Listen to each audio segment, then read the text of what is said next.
J'avais cette prière qui montait régulièrement: Seigneur, j'aimerais bien être avec une femme, est-ce que tu peux me présenter quelqu'un? Un jour, pour des raisons extraordinaires, je me suis demandé si j'allais pas devenir prêtre. Et en fait, après mûre réflexion, j'ai décidé que oui. Je suis resté prêtre et célibataire jusqu'à l'âge de 47 ans. Pendant 17 ans, j'ai exercé ce métier. Toujours aussi heureux de vivre cette vie-là. J'ai quand même accepté qu'il me manquait quelque chose.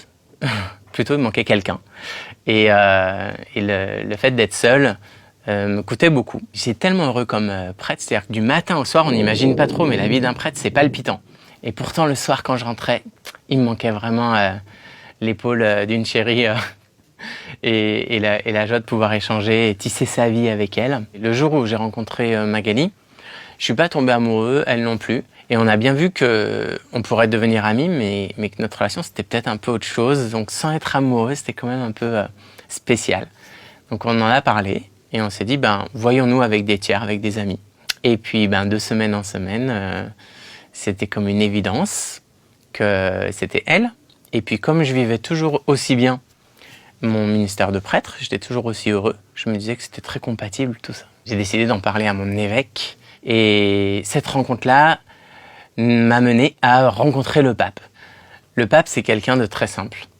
Au moment où je suis arrivé, vous imaginez qu'on peut être un peu tendu ou se demander ce qui va se passer. Moi, j'avais pas de revendication, je venais vraiment partager ce que je vivais. Mais à peine on arrive, on se sent très à l'aise. C'est quelqu'un de juste bon.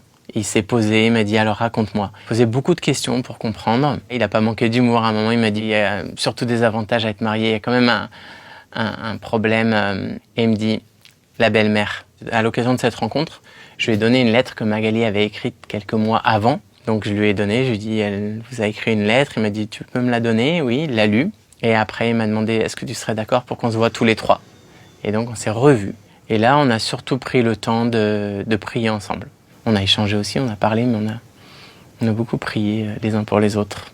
Ensuite, mon évêque, qui est mon responsable, on va dire, lui a réagi comme il se doit, en fait, selon les règles de l'institution. Il m'a demandé d'arrêter. Et donc, quelques temps après, je me suis marié. On s'est marié avec Magali. On a eu un petit bébé qui s'appelle Léon. Et pour notre grand bonheur, moi, je découvre comment la vie de couple et le fait d'être père me font encore mieux comprendre la foi qui m'anime et que je partageais. Ceux qui ont choisi d'être célibataires au nom de leur foi et qui sont heureux, ça ne veut pas dire qu'ils n'ont pas de difficultés, qu'ils ne doutent pas de temps en temps. C'est vraiment bien qu'ils puissent continuer et qu'ils s'accrochent parce que je suis convaincu que ça peut être un bonheur.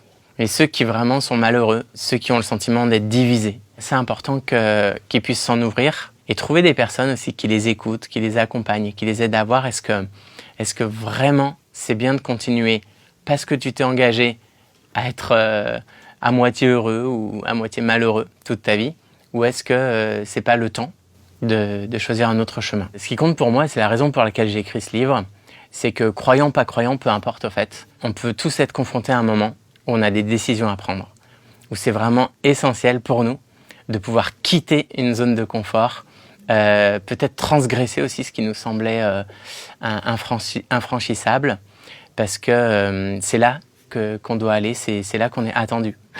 La belle-mère, elle est... Je peux pas dire. Non, elle est très bien, la belle-mère.